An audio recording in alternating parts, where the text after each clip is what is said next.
How to share internet from iPhone to iPad. Hey guys, welcome back to the channel. If you want to share the internet from your iPhone to iPad, it could be with a feature called Personal Hotspot. For this, you can use the Wi-Fi. Personal Hotspot must be included in your mobile plan. If you don't see it in the settings, recheck your package.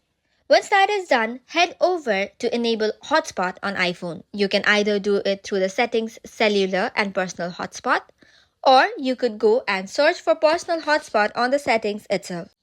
Once you have toggled it on, connect iPad to iPhone's Wi-Fi by going to settings and then on Wi-Fi, select your iPhone's network name, enter the password shown on your iPhone. Once connected, your iPad will use your mobile's or iPhone's mobile data. Another second method would be instant hotspot. This is using your iCloud.